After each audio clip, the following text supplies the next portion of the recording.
Hello बच्चों, मैं लखन सैनी राजस्थान सरकार और वेदांता के CSR इनिशिएटिव ई कक्षा में आपका स्वागत करता हूं, जिसके टेक्निकल पार्टनर हैं मिशन ज्ञान। बच्चों, हम पढ़ रहे हैं कक्षा 10 की गणित की पाठ्य पुस्तक का अध्याय 3 दो चर वाले रैखिक समीकरण युग्म भाग 16 के अंतर्गत आज हम चर्चा करेंगे प्रश्नावली 3.5 की प्रश्न संख्या 4 के भाग 1 से 4 के भाग 5 तक की। इससे पहले भाग 14 और 15 में हमने देख लिया था प्रश्नावली 3.5 की प्रश्न संख्या 1, 2 व 3। बच्चों, उम्मीद करता हूँ वे तीनों प्रश्न आपको अच्छे से समझ में आ गए हैं। आपने उन्हें बार बार दोहराकर अच्छी प्रैक्टिस भी कर ली है। बच्चों, देखिए प्रश्न संख्या 4 और आप प्रश्न संख्या 4 में आपसे क्या कहा गया है उसको ध्यान से पढ़िए। निम्न समस्याओं में रैखिक समीकरणों के युग्म बनाइए। कुछ समस्याएं दी गई हैं, उनमें आपको क्या करना है, रैखिक समीकरण युग्म बनाने हैं और उनके हल, यदि उनका अस्तित्व हो, यदि हलों का अस्तित्व हो तो आपको हल भी ज्ञात करने हैं किसी बीजगणितीय विधि से। बीजगणितीय विधियों के अंतर्गत बच्चों हमने चर्चा की थी विलोपन विधि, प्रतिस्थापन विधि और वज्र गुणन विधि की। ग्राफीय विधि भी हमें आती है, लेकिन यहाँ इन प्रश्नों को हल हमें करना है बीजगणितीय विधियों में से किसी एक विधि में। तो आप चाहे तो प्रतिस्थापन विधि से हल कर सकते हैं, वज्र गुणन विधि से हल कर सकते हैं या विलोपन विधि से भी हल कर सकते हैं। बच्चों, देखिए प्रश्न संख्या 4 का भाग 1 क्या कहा गया है। एक छात्रावास के मासिक व्यय का एक भाग नियत है। एक छात्रावास है, हॉस्टल है, उसके जितना मासिक व्यय है उसका एक भाग तो क्या है, नियत है, फिक्स है, उतना तो आपका लगने ही वाला है। उसके अलावा आपसे क्या कहा गया है, तथा शेष इस पर निर्भर करता है कि छात्र ने कितने दिन भोजन लिया है। और शेष एक भाग तो क्या है, नियत है, यानी कि रूम का किराया तो नियत है और भोजन का किराया क्या है, या भोजन का जो खर्च है वो खाने के हिसाब से, अगर छात्र एक दिन खाता है तो एक दिन का पैसा लगेगा, 10 दिन खाता है तो 10 दिन का पैसा लगेगा। इस प्रकार ये आपको बताया गया है। फिर क्या कह रहे हैं, जब एक विद्यार्थी जिसका नाम ए है जो 20 दिन भोजन करता है तो उसे छात्रावास में कितने रुपए देने पड़ते हैं, 1000 रुपये। 1000 रुपये छात्रावास के व्यय के लिए अदा करने पड़ते हैं। अर्थात अगर वो 20 दिन खाना खाता है छात्रावास में तो उसको कुल कितने रुपए देने पड़ेंगे, 1000 रुपये। जबकि एक विद्यार्थी जिसका नाम है बी को क्या करना पड़ता है, 26 दिन जो 26 दिन भोजन करता है छात्रावास के व्यय के लिए, छात्रावास के खर्च के लिए उसे 1180 रुपये अदा करने पड़ते हैं। नियत व्यय और प्रतिदिन के भोजन का मूल्य ज्ञात कीजिए। आपको ज्ञात करना है कि छात्रावास का नियत व्यय क्या है और प्रतिदिन का भोजन का व्यय या भोजन का मूल्य कितना है। तो प्रश्न को ध्यान से पढ़ लिया है।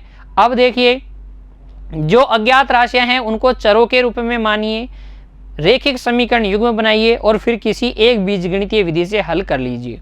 कैसे करेंगे, लिखेंगे सर्वप्रथम हल में हम लिखेंगे माना कि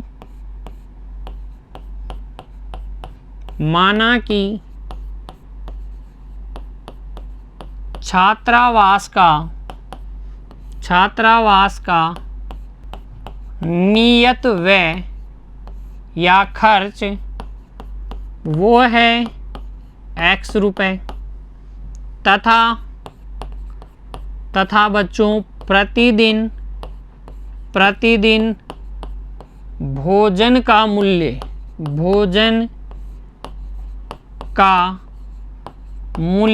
वो है y रुपये। नियत खर्च कितना है, x रुपये, और एक दिन खाना खाने का कितना खर्चा है, y रुपये। फिर देखिए लिखेंगे अब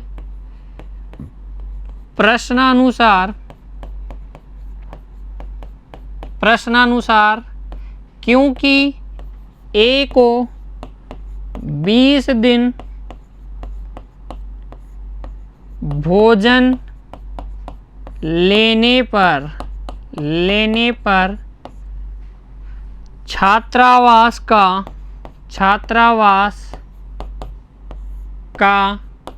व्यय अर्थात खर्च कितना है, 1000 रुपये। अर्थात इसके अंदर वो छात्रावास का नियत खर्च भी है और प्रतिदिन भोजन का भी खर्च है। भोजन का खर्च कितने दिन का है, 20 दिन का। एक दिन का कितना रुपए, y रुपये। 20 दिन के कितने, 20 y रुपये। अर्थात नियत खर्च और 20 दिन के भोजन का खर्च कितना है, 1000 रुपए। इसी प्रकार क्योंकि छात्र बी का व्यय वो है 1180 रुपये, इसलिए नियत व्यय और उसने 26 दिन खाना खाया, उसका व्यय मिलाकर हो जाएगा 1180 रुपये। समीकरण संख्या 2 बच्चों। अब देखिए समीकरणों को अगर आप ध्यान से देखें तो इसमें विलोपन विधि भी उपयुक्त है और प्रतिस्थापन विधि भी उपयुक्त है। क्यों? क्योंकि इससे x का मान आसानी से सेपरेट हो जाएगा, पृथक हो जाएगा, दूसरे समीकरण में रख देंगे। प्रतिस्थापन विधि उपयुक्त, और विलोपन विधि में तो हमें सिर्फ क्या करना है, घटाना ही है, जिससे कि x विलोपित हो जाएगा। तो मेरे हिसाब से प्रतिस्थापन भी उपयुक्त है और विलोपन भी क्या है, उपयुक्त है। जबकि वज्र गुणन विधि में आप पहले इसको इधर लेके आओगे, फिर आपको क्या करने पड़ेंगे, गुणा भाग भी करने पड़ेंगे ज़्यादा। तो आप कर लीजिए इसको विलोपन विधि से हल। तो लिखेंगे समीकरण 2 माइनस समीकरण 1 से। विलोपन विधि ही बच्चों सबसे ज़्यादा आसान बनती है इस प्रश्न के लिए। x प्लस 26y बराबर x प्लस 26y बराबर 1180। यहाँ पर x प्लस 20y बराबर 1000। घटाने के लिए साइन चेंज कर लीजिए, ये माइनस ये कैंसिल, विलोपित हो गया। 6y बराबर 180 रुपये आ गया। यहाँ से y बराबर आ गया 36 18 यानी कि 30, अर्थात प्रतिदिन भोजन करने का व्यय है 30 रुपये। फिर हम करेंगे y का मान समीकरण 1 में रखकर x का मान प्राप्त। तो लिखेंगे y का मान समीकरण 1 में रखने पर आपको मिल जाएगा x प्लस 20 गुणा 30 बराबर 1000, x प्लस 600 बराबर 1000, x बराबर कितना मिल जाएगा बच्चों, 400। x बराबर मिल जाएगा 400। अतः हमारा हल हो जाएगा, अतः छात्रावास का नियत व्यय या खर्च तो है 400 रुपये तथा प्रतिदिन खाने का खर्च वो है बच्चों 30 रुपये, वो है 30 रुपये। 400 रुपये और 30 रुपये, ये आपका क्या हो जाएगा, अभिष्ट हल हो जाएगा। करना क्या है, दी गई स्थिति या प्रश्न में दी गई समस्या को पहले ध्यान से पढ़ना है। अज्ञात राशियां क्या हैं, उन्हें चरों के रूप में मानना है। प्रश्न में जो 2 शर्तें दी गई है उनको पहचानना है। समीकरण युग्म बनानी है। फिर समीकरण युग्म को भी ध्यान से निरीक्षित करना है, ध्यान से उनका निरीक्षण करना है, सोचना है कि कौन सी विधि उपयुक्त रहेगी। ठीक है, यहाँ पर क्योंकि x के गुणांक बराबर है, जब भी आपको दोनों समीकरण में किसी एक चर के गुणांक बराबर मिल जाए, विलोपन विधि क्या रहेगी, उपयुक्त रहेगी। और अगर क्या है, गुणांक को, एक चर को सेपरेट करना आसान है, एक चर को पृथक करना आसान है, तब उसमें प्रतिस्थापन विधि अधिक उपयुक्त रहती है। और ना तो गुणांक बराबर है, ना एक चर को पृथक करना आसान है, तब कौन सी विधि उपयुक्त रहेगी, कौन सी बीजगणितीय विधि, वज्र गुणन विधि बच्चों अधिक उपयुक्त रहेगी। इस प्रश्न में तो आपको कोई दिक्कत नहीं है ना, इस प्रकार से हम विलोपन विधि से हल कर लेंगे। फिर देखिए अगला प्रश्न भाग 2, इसमें आपसे क्या कहा गया है, एक भिन्न 1/3 हो जाती है जब उसके अंश से 1 घटाया जाता है। एक भिन्न है, अगर उसके अंश से 1 घटा लें तो वह किसके बराबर हो जाती है, 1/3 के बराबर हो जाती है। और वह 1/4 हो जाती है जब हर में 8 जोड़ दिया जाए। वह भिन्न ज्ञात कीजिए। तो भिन्न वाले प्रश्न बच्चों हमने हल किए हैं। सर्वप्रथम हम क्या मान लेंगे, भिन्न ही मान लेंगे। अतः हल में लिखेंगे,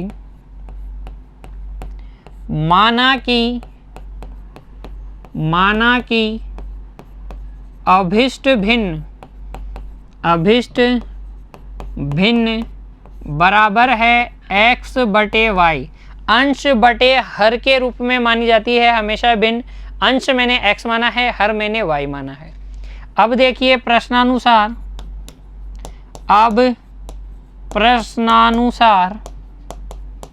आपसे क्या कहा गया है, यदि हम अंश से एक घटा लें तो वह भिन्न 1/3 के बराबर हो जाती है। अगर मैं x में से एक कम कर लूँ, y को ऐसे ही रहने दूँ, तो ये 1/3 के बराबर हो जाती है। यहाँ से देखिए 3x - 3 बराबर y, समीकरण संख्या 1। फिर आपसे क्या बोला गया है, अगर इस भिन्न के हर में 8 जोड़ दिया जाए तो यह किसके बराबर हो जाती है, 1/4 के। अगर मैं क्या करूं, अंश में तो कुछ न करूं, लेकिन हर में 8 जोड़ दूं, तो ये हो जाएगी 1/4 के बराबर। यहाँ से 4x बराबर y + 8 आ जाएगा, समीकरण संख्या 2। अब ध्यान से देखिए, यहाँ y का मान ऑलरेडी आपके पास पृथक किया पड़ा है, तो कौन सी विधि उपयुक्त रहेगी, प्रतिस्थापन विधि। यहाँ पर भी y का मान है तो रख दीजिए। समीकरण 1 से y का मान समीकरण 2 में रखने पर, समीकरण 2 क्या है, 4x बराबर y + 8, y + 8 है ना बच्चों। y का मान क्या है, 3x - 3, y का मान है 3x - 3, तो ये हो जाएगा 4x बराबर 3x + 5 और x बराबर यहाँ से आ जाएगा 5। x बराबर आ जाएगा 5। जैसे ही x का मान आया, आप इस x के मान को किसी भी समीकरण में रखकर y का भी मान प्राप्त कर लें। तो लिख दीजिए x का मान समीकरण 1 में रखने पर, देखिए समीकरण 1 क्या था, y बराबर 3x, x का मतलब 5 - 3, y बराबर आ जाएगा आपके पास 15 - 3 12, y बराबर आ जाएगा 12। अतः बच्चों अभिष्ट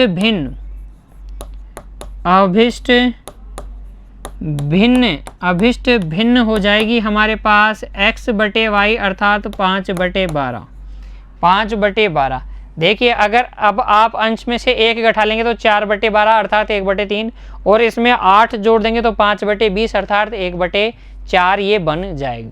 तो ये हमारी क्या हो जाएगी, अभिष्ट भिन्न हो जाएगी।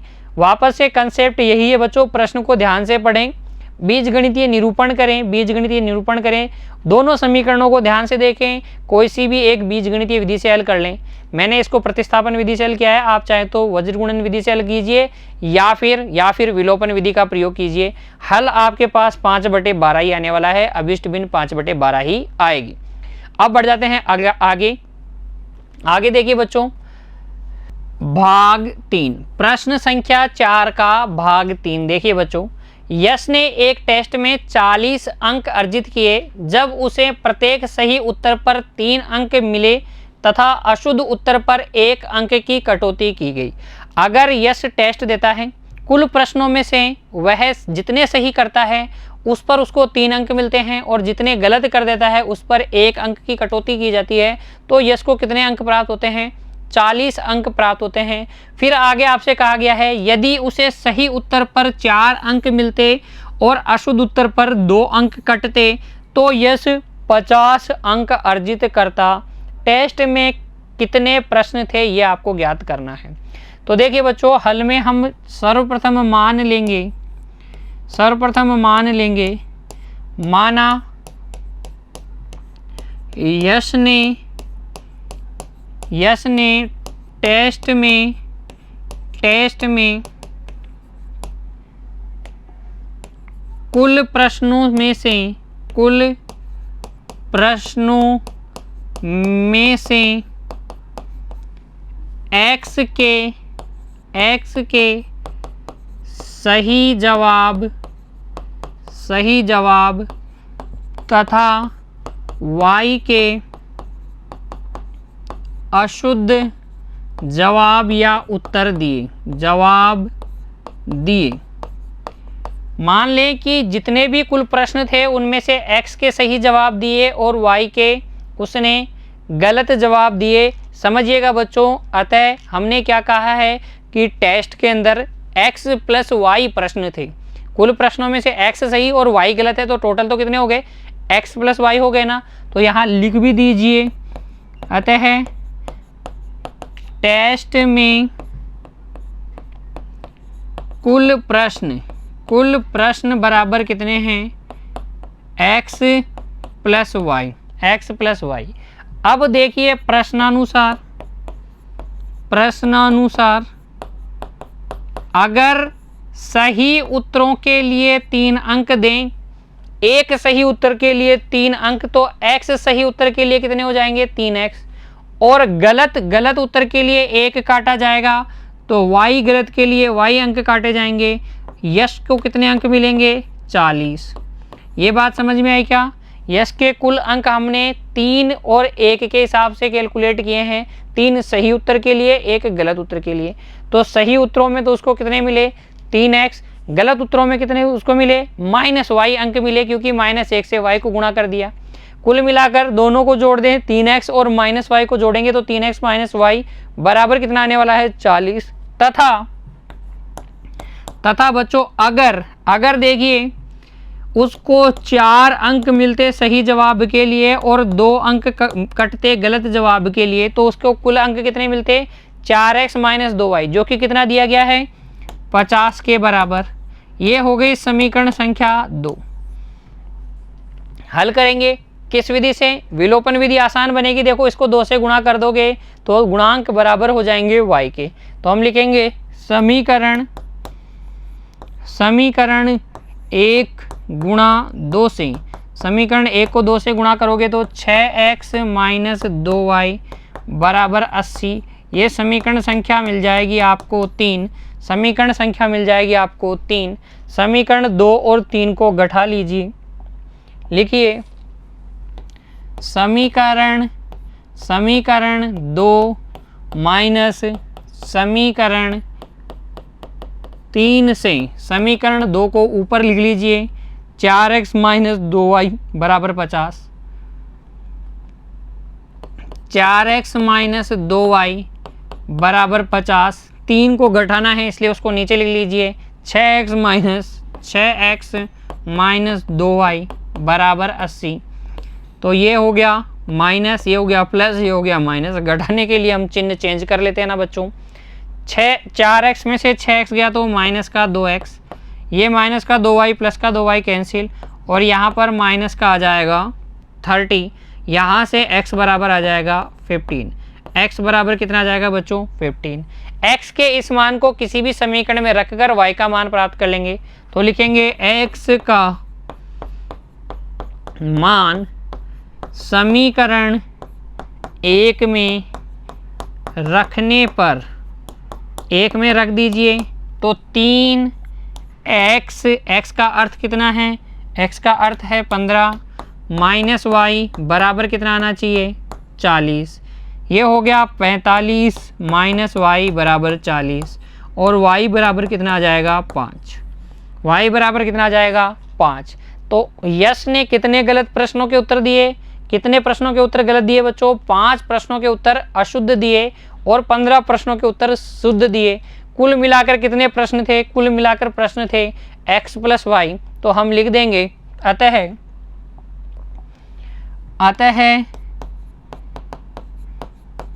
टेस्ट में कुल प्रश्नों की संख्या बराबर 20। बराबर कितना बच्चों, 20। कुल प्रश्नों की संख्या कितनी हो जाएगी, 20। फिर देखते हैं अगला प्रश्न संख्या 4 का भाग 4। एक राजमार्ग पर 2 स्थान A और B 100 किलोमीटर की दूरी पर हैं। एक कार ए से तथा दूसरी कार बी से एक ही समय चलना प्रारंभ करती है। यदि ये कारें भिन्न भिन्न चालों से एक ही दिशा में चलती हैं तो वे 5 घंटे पश्चात मिलती हैं। यदि वे विपरीत दिशा में चलती हैं तो 1 घंटे पश्चात मिलती हैं। और फिर हमसे पूछा गया है दोनों कारों की चाल ज्ञात कीजिए। प्रश्न को हमने ध्यान से पढ़ लिया है, अब समझते हैं इसको, इसकी आत्मा को, इसके कंसेप्ट को कैसे कहानी के रूप में। देखिए यहाँ एक राजमार्ग है, ये लो, ये वो राजमार्ग है, हाईवे। इस पर 2 स्थान हैं। एक स्थान तो ले लीजिए बच्चों ए, यहाँ पर ले लीजिए, ये तो है स्थान ए, ये है स्थान बी। अब क्या है, इन दोनों स्थानों से 2 कारें हैं एक साथ चलना प्रारंभ कर रही हैं, लेकिन एक बार तो हमें कहा गया है कि वो विपरीत दिशा में चलती हैं और एक बार समान दिशा में। जब वो एक ही दिशा में चलती हैं तो 5 घंटे पश्चात मिलती हैं, और जब समान दिशा में चलती हैं तो 1 घंटे पश्चात ही मिल जाती हैं। देखिए कैसे, यहाँ वाली जो कार है, मान लीजिए इसकी चाल क्या है, x किलोमीटर प्रति घंटा, यहाँ जो ए स्थान से चल रही है। यहाँ पर जो कार है वो उसकी स्पीड है y किलोमीटर प्रति घंटा।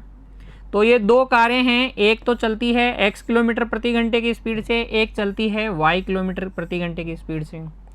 और ये भी मान लीजिए कि समान दिशा में वो जब चलती है तो A से B की ओर चलती हैं।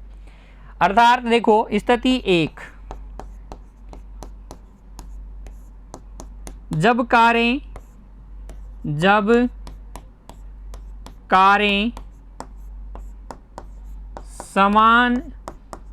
समान दिशा में चलें,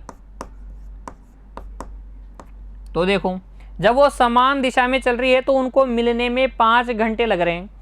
ये भी इस तरफ A से B की ओर जा रही है, यहाँ वाली भी इधर ही जा रही है, तो कब मिल पाएंगी? अगर B पर से जो कार चल रही है, बच्चों ज़रा सोचिए, अगर इस कार की चाल अधिक हुई इस वाली से तो क्या कभी ये मिलेगी?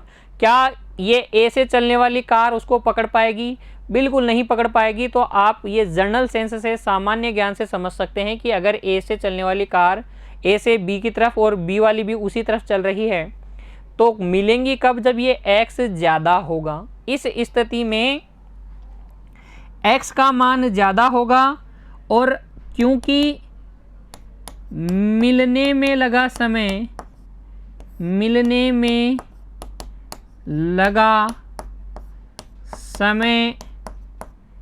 हमें दिया गया है 5 घंटे 5 आवर्स, तो हम ये कैसे लिखेंगे?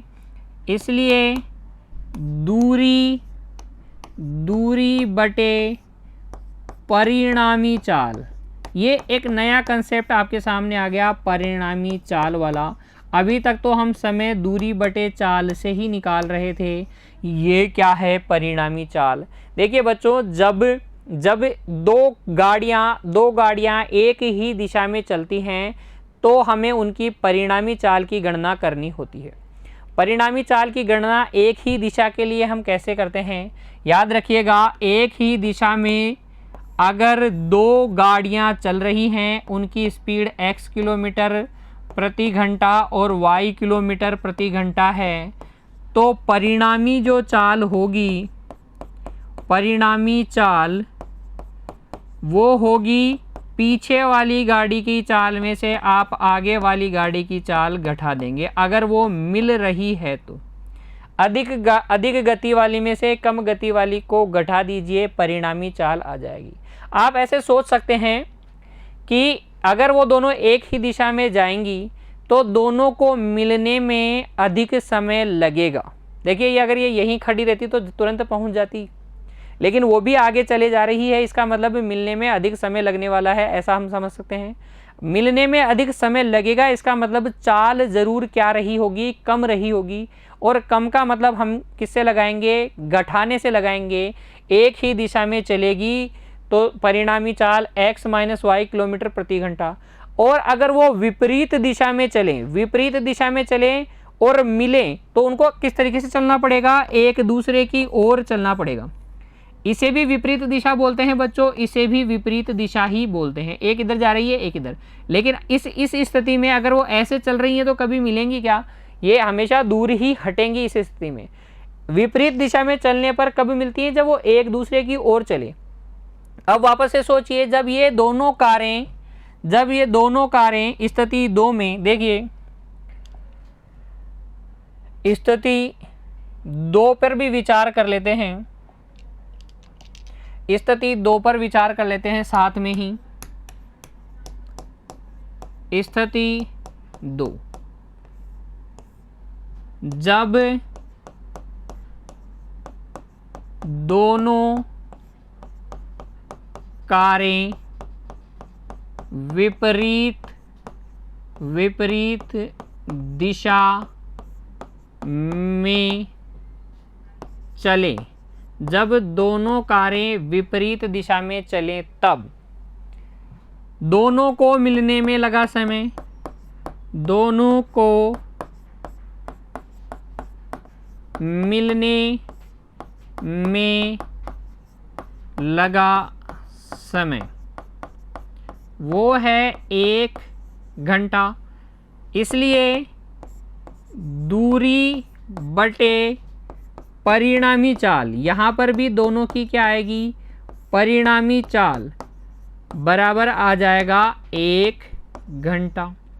अब ये परिणामी चाल विपरीत दिशा के लिए किस प्रकार से निकालेंगे, जल्दी मिलेंगी, जल्दी मिल जाएंगी। इसका मतलब जरूर चाल में वृद्धि हो गई होगी। इस केस में अगर इसकी चाल x किलोमीटर प्रति घंटा है और इसकी चाल y किलोमीटर प्रति घंटा है, विपरीत दिशा के लिए जो परिणामी चाल होगी वो x प्लस वाई किलोमीटर प्रति घंटा होगी, x प्लस वाई किलोमीटर प्रति घंटा होगी। समझ में आ गई।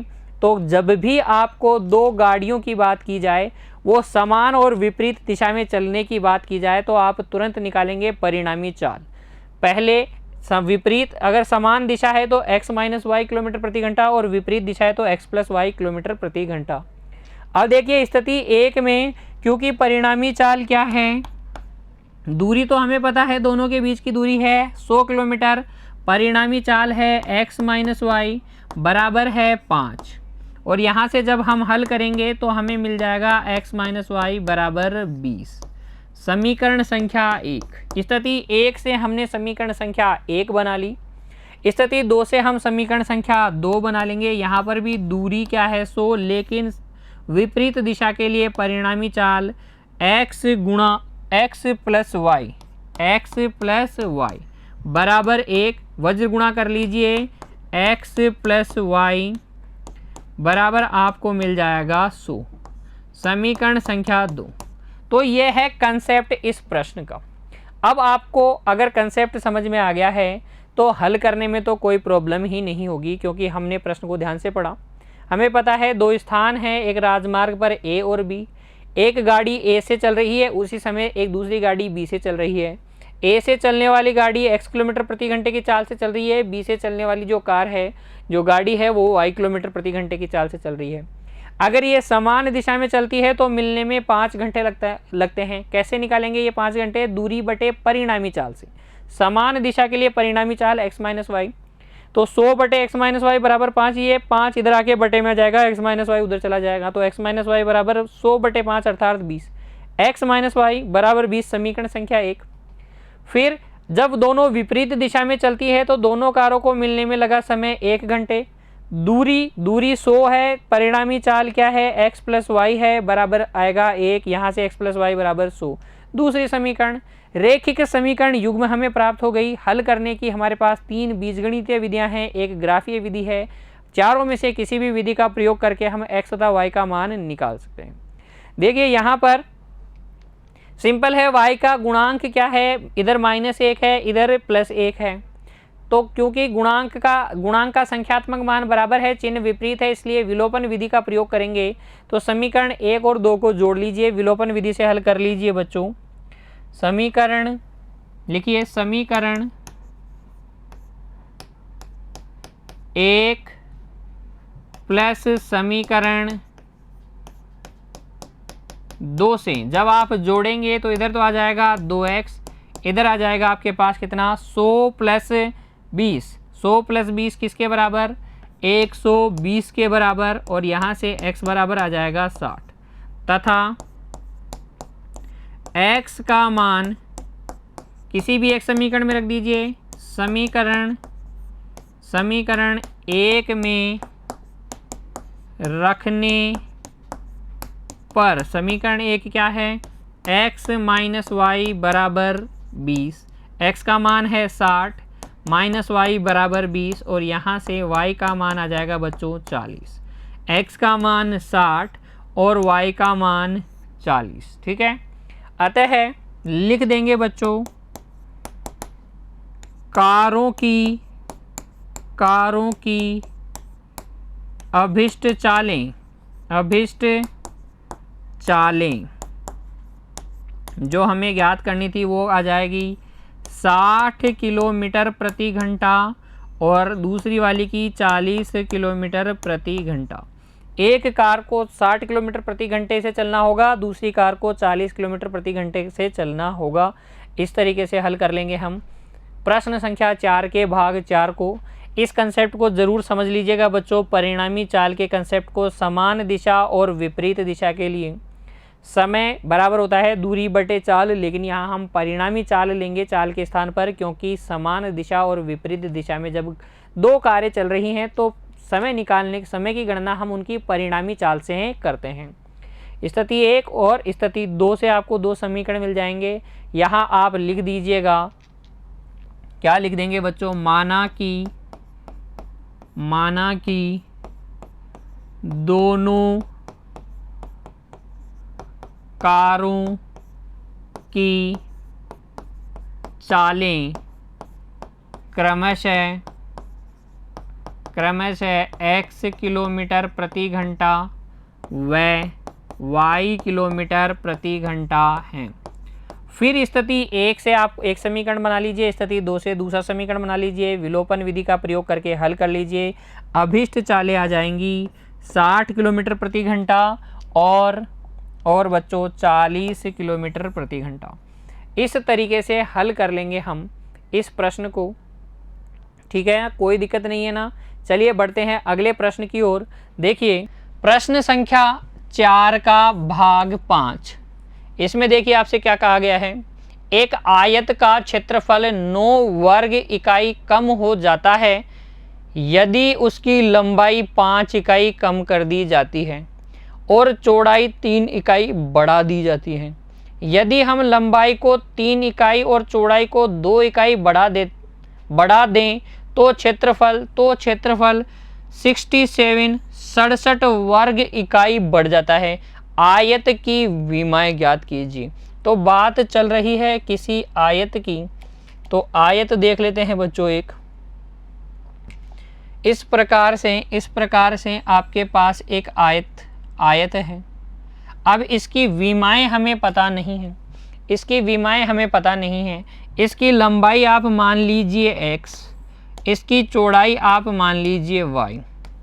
फिर आपसे क्या कहा गया है, स्थिति 1 देखिए, प्रश्न को समझिए बच्चों। और पहला केस क्या है, अगर इसकी लंबाई हम क्या कर दें, इसकी लंबाई 5 इकाई कम कर दी जाए, तो लंबाई अगर हो x-5 और चौड़ाई क्या कर दी जाए, 3 इकाई बढ़ा दी जाए, अर्थात y+3 कर दिया जाए। अभी देखिए, अभी इसका एरिया कितना है, आयत का क्षेत्रफल क्या होता है बच्चों, बताइए। आयत का क्षेत्रफल क्या होता है, लंबाई गुणा चौड़ाई ना। तो यहाँ पर इसका क्षेत्रफल अभी तो क्या है, x गुणा y। तो लेकिन अगर आप लंबाई में 5 इकाई कम कर दें और चौड़ाई में 3 इकाई बढ़ा दें तो अब क्षेत्रफल हो जाएगा x-5 इंटू y+3, और ये किसके बराबर होगा, पहले वाले क्षेत्रफल से 9 वर्ग इकाई कम। पहले वाला क्षेत्रफल x-y और ये 9 इकाई कम। ऐसे ही स्थिति 2 में देखिए, स्थिति 2 में क्या है, लंबाई को अगर हम 3 इकाई और चौड़ाई को 2 इकाई बढ़ा दें, लंबाई x+3 और चौड़ाई y+2 करें तो क्षेत्रफल अर्थात लंबाई गुणा चौड़ाई ये हो जाता है पहले वाले क्षेत्रफल से 67 वर्ग इकाई ज़्यादा। कितना? 67 वर्ग इकाई बढ़ जाता है। तो इस प्रकार से संबंध बनाएंगे। आइए अब हम इस प्रश्न को समझकर इसका हल लिखेंगे। तो हल की शुरुआत किस प्रकार से करेंगे? सबसे पहले हम हल में लिखेंगे,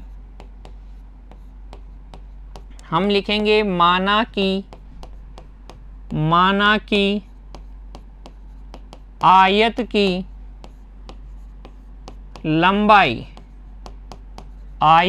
लंबाई बराबर x इकाई, मीटर भी हो सकती है, सेंटीमीटर भी हो सकती है, किसी में भी हो सकती है बच्चों, तो x इकाई तथा चौड़ाई बराबर आप मान लें y इकाई। कितनी मान लें? y इकाई। लंबाई x है, चौड़ाई y है, अतः आयत का क्षेत्रफल की बात भी हो रही है बच्चों, क्षेत्रफल हो जाएगा x गुणा y। क्यों? क्योंकि आयत का क्षेत्रफल होता है लंबाई गुणा चौड़ाई, इसलिए जिस आयत की लंबाई x इकाई हो और चौड़ाई y इकाई हो उसका क्षेत्रफल x गुणा y होगा। अब देखिए प्रश्नानुसार स्थिति 1, इस स्थिति में आपसे क्या कहा गया है?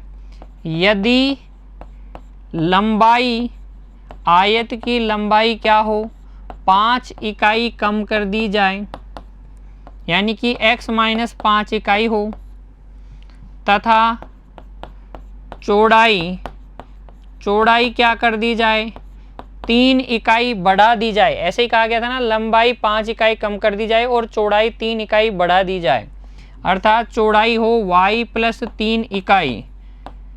तो इस स्थिति में जो क्षेत्रफल होगा, तब क्षेत्रफल जो होता है 9 वर्ग इकाई कम हो जाता है, 9 वर्ग इकाई कम हो जाता है। अतः क्षेत्रफल कितना होगा? x गुणा y - 9 वर्ग इकाई ये होता है। और यहाँ से हम लिख सकते हैं क्षेत्रफल किसके बराबर होता है? लंबाई गुणा चौड़ाई के। तो आपके पास आ जाएगा x - 5 गुणा y+3 बराबर xy - 9। ठीक है, गुणा कीजिए। तो सबसे पहले x को गुणा करेंगे y+3 से, फिर -5 को गुणा करेंगे y+3 से। यहाँ चल रहा है xy - 9, कोई दिक्कत नहीं। फिर ये आ जाएगा, देखिए xy + 3x - 5y - 15 बराबर xy - 9। सबको इधर ले आइए तो xy से xy कैंसिल हो गया। ये आपके पास बन जाएगा 3x - 5y, माइनस का 9 इधर आके जुड़ जाएगा, तो -15 + 9 कितना हो जाता है? माइनस का 6 बराबर में बच्चों 0। ये हो गई समीकरण संख्या 1। किस प्रकार से प्राप्त की? स्थिति 1 में हमने लंबाई, चौड़ाई और क्षेत्रफल निकाल लिया। मुझे पता है लंबाई गुणा चौड़ाई किसके बराबर होता है? क्षेत्रफल के। तो वहां से हमें एक समीकरण मिल गई। इसी प्रकार से हम स्थिति 2 देखते हैं, लिखेंगे स्थिति 2, यदि लंबाई, आयत की लंबाई क्या हो। देखिए प्रश्न में क्या कहा गया है, लंबाई को 3 इकाई और चौड़ाई को 2 इकाई बढ़ा दें, यानी कि लंबाई तो हो x + 3 इकाई और चौड़ाई हो बच्चों y + 2 इकाई, तब क्षेत्रफल क्या होगा? पहले से पहले से 67 वर्ग इकाई बढ़ जाएगा, अर्थात xy प्लस 67 वर्ग इकाई हो जाएगा, xy प्लस 67 वर्ग इकाई हो जाएगा। यहाँ से हमें मिल जाएगा लंबाई गुणा चौड़ाई बराबर क्षेत्रफल, आयत का क्षेत्रफल। गुणा कर लीजिए तो यह आ जाएगा xy plus 2x plus 3y plus 6 बराबर xy प्लस 67। xy से xy कैंसिल हो गया और ये आ जाएगा 2x प्लस 3y माइनस 61 बराबर 0। समीकरण संख्या 2। समीकरण संख्या 2। चाहे तो प्रतिस्थापन लगाएं, चाहे तो विलोपन लगाएं, चाहे तो वज्र गुणन विधि लगाएं। मैं लगा रहा हूं वज्र गुणन विधि, तो यहां पर लिखूंगा वज्र गुणन विधि से, वज्र गुणन विधि से। तो जब भी हमें वज्र गुणन विधि लगानी होती है हम निकाल लेते हैं a1 b1 c1 a2 b2 c2। तो लिख लेंगे a1 b1 c1 और a2 b2 c2। तो a1 b1 c1 लिख लीजिए, a2 b2 c2 लिख लीजिए। जो विधि आप चाहें बच्चों उस विधि से हल कर सकते हैं, प्रश्न में आपसे कहा गया था। तो वज्र गुणन विधि से अमल करेंगे तो a1 b1 c1 का मान हो गया 3 - 5 - 6, 3 - 5 - 6, 3 - 5 और -6। a2 b2 c2 का मान हो गया 2 3 और -61, 2 3 और -61। देखिए यहाँ से हमें मिल जाएगा x बटे क्या होता है BC माइनस BC, y बटे जहाँ से छोड़ा वहीं से पकड़ें CA माइनस CA और 1 बटे AB माइनस AB। सूत्र याद करना मैंने आपको सिखाया था ना, इस तरीके से लिखेंगे, फिर नंबरिंग लगा देंगे 1 2 2 1 1 2 2 1 1 2 2 1। ठीक है, अब a1 b1 c1 और a2 b2 c2 के मान रख दीजिए तो आपको मिल जाएगा x बटे b1 c2 -5 को -61 से गुणा करोगे तो ये आ जाएगा 305, ये आ जाएगा 305। ये सूत्र वाला माइनस b2 c1 कितना हो जाएगा, 3 को -6 से गुणा करोगे -18 बराबर y बटे C1 A2 -6 को 2 से गुणा करोगे -12 आ जाएगा, माइनस C2 A1 माइनस के 61 को माइनस के 3 से प्लस के 3 से गुणा करोगे, 3 एकम 3 3 छिके 18 -183 आ जाएगा। और यहाँ 1 बटे A1 B2 3 3 9 B2 और A2 B1 कितना आ जाएगा -10।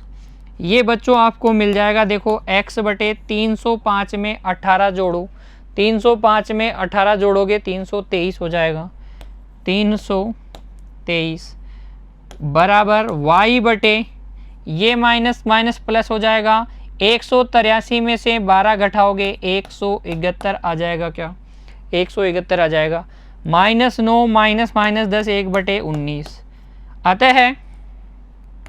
अतः बच्चों अगर आप देखें तो x बटे 323 बराबर 1 बटे 19 और यहाँ से x बराबर आ जाएगा 323 बटे 19, भाग लगाइए 19 एकम 19 323 में 19 का भाग लगा दीजिए, 323 में 19 का भाग लगा दीजिए, एक बार जाएगा, फिर ये कितना बच गया 12 में से 9 गया 3 1 और 133 कितनी बार चला जाएगा 7 बार, 9 7 63 हासिल 6 7 एकम 7 और 6 13, ये हो जाएगा 17 बार।